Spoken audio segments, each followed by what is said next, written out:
If your attention span feels fractured, and a low hum of mental fatigue is your constant companion, you're not imagining it. This isn't burnout.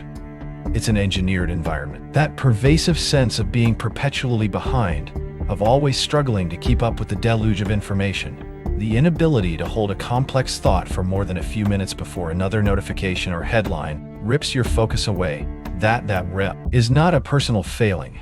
It is a predictable system output. You wake up exhausted, you work exhausted, and you close your laptop feeling like you've been running a marathon you never signed up for, only to find you're exactly where you started. This constant low-grade mental erosion isn't an accident. It's a design. And understanding its architecture is the first step to dismantling. You are operating in what amounts to an active information war zone. The battlefield isn't some distant geopolitical theater. It is your perception. It is your capacity to discern truth from noise, to hold on to a coherent understanding of reality. This isn't about outright censorship. It's far more insidious. Operators understand that an overt attack triggers resistance. A silent, constant drip of overwhelming data, however, bypasses your defenses entirely. Their objective isn't to convince you of a specific lie, but to overwhelm your internal processors until they simply freeze, making you receptive to whatever narrative demands the least cognitive effort to absorb. Your exhaustion is quite literally the goal. You're not just tired. You're being systematically disarmed by design. This strategy has a name: the firehose of falsehood. It's a mechanism specifically engineered not to persuade, but to paralyze. Picture it like this. Instead of trying to convince you that A is true, they flood your mental space with a B, C, D, E, and F, all contradictory, all presented with equal weight and intensity. They don't care if you believe any single claim. Their actual objective is to drown your system in such an unbearable volume of conflicting narratives, so much noise and counter-noise, that your brain's discernment engine simply overloads. It's like trying to find a single specific drop of water in the middle of a tsunami. The sheer impossibility forces a surrender, not to a new belief, but to mental paralysis itself. The strategic brilliance of this deluge is that the goal is not belief, but exhaustion. When your cognitive resources are utterly depleted, when the mental load of parsing reality becomes unsustainable, you don't engage. You don't question. You default to the path of least cognitive resistance. You simply accept whatever narrative is easiest to process, whatever requires the least amount of mental energy to assimilate. This isn't about being lazy. It's a fundamental survival mechanism kicking in when your brain is starved for bandwidth. The system doesn't need you to believe its specific claims. It just needs you, too tired to care, too weary to differentiate. This is how engineered fatigue silently installs compliance. This manufactured cognitive fatigue doesn't just make you complacent. It actively rewires your engagement with reality. You become a passive recipient, a mental sponge, soaking up whatever is easiest to absorb, regardless of its veracity. Your internal operating system, the very discernment engine that evolved over millennia to help you navigate complex environments, is being systematically overwhelmed. It was designed for a world of scarce, verifiable information for signals, not endless noise.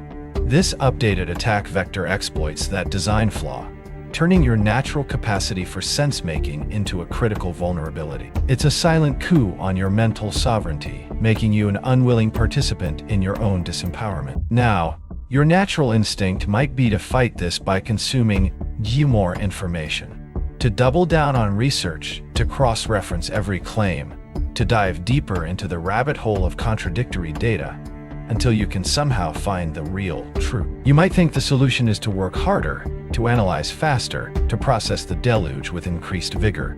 But this is the crucial head fake. This impulse to consume more, to meticulously sort through the endless flow, is precisely what the system wants.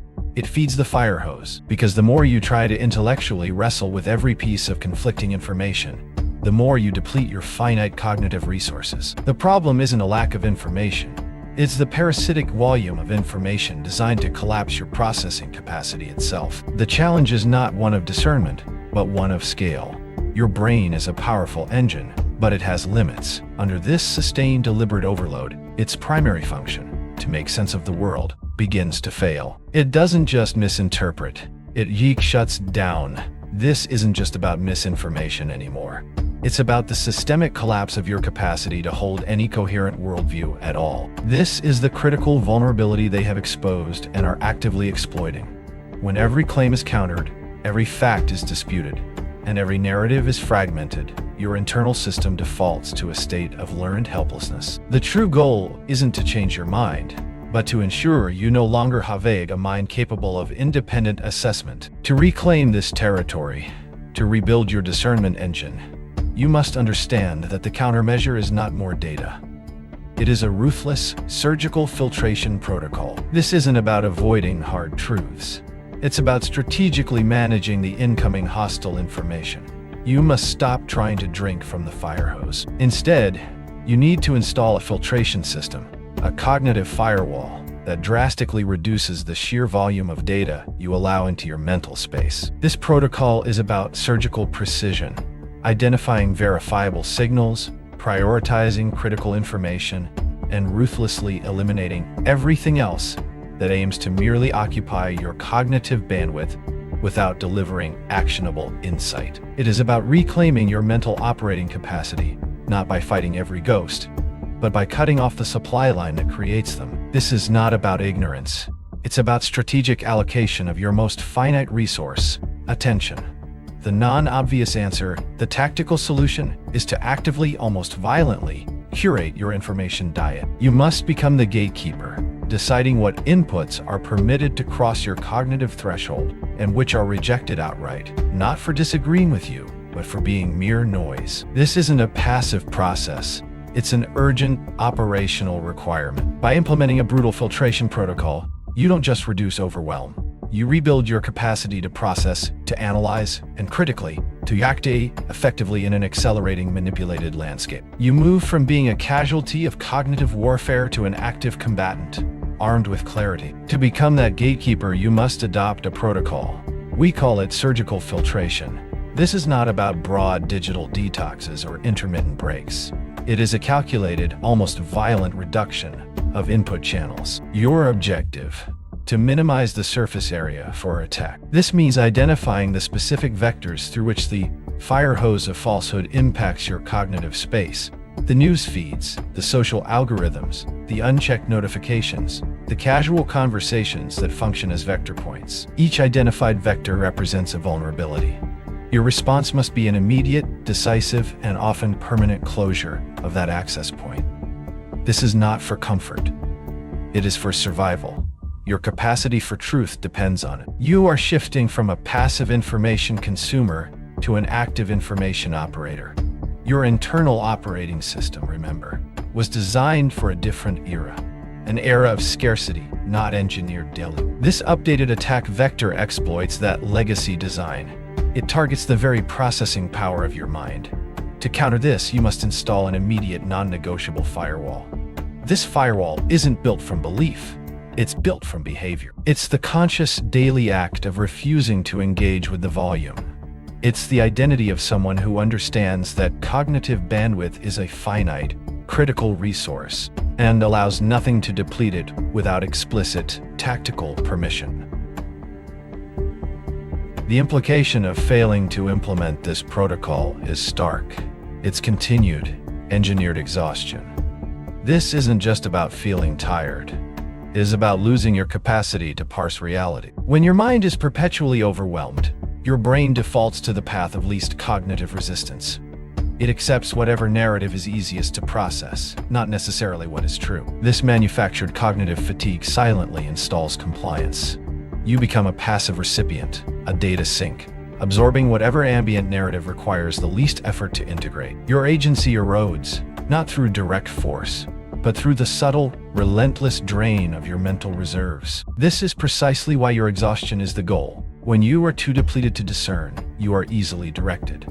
Reclaiming your cognitive bandwidth, therefore, is not a luxury. It is a foundational act of self-preservation. It is the tactical necessity of operating effectively in an accelerating, manipulated landscape. Without that bandwidth, your internal operating system remains vulnerable, continually overtaxed, unable to execute its primary functions of analysis and response. Your ability to think critically, to form independent conclusions, and crucially, to act on those conclusions becomes critically degraded.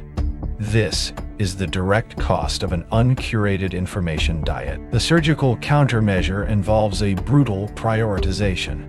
First, eliminate all non-essential push notifications.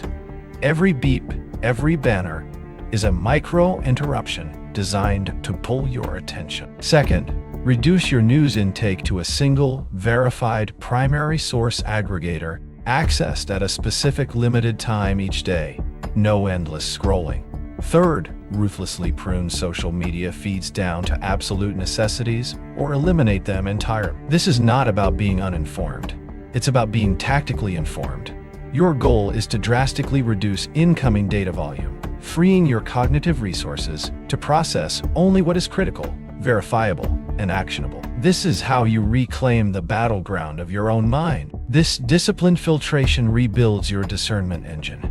It provides the necessary quiet for your internal system to cool down, recalibrate, and regain its processing power. You will begin to notice the subtle mechanisms of manipulation again, because your capacity for pattern recognition will no longer be overwhelmed. Clarity replaces the hum of fatigue. Specific signals will emerge from what was once an undifferentiated roar of noise. This isn't about escaping reality. It's about seeing reality with precision, unblurred by the constant strategic barrage. Your mind, once a target, becomes a hardened analysis unit. You are no longer a victim of the fire hose. You are an operator. Your exhaustion was a weapon used against you. Your renewed clarity is the counter-weapon. The key to breaking free from this manufactured compliance is not more data, but less. Not more effort, but more precision. This isn't an awakening. It's a rearming. The parameters of this game have changed. You now hold the protocol to operate within them. Begin the filtration. Reclaim your operating system. Your next move depends on it.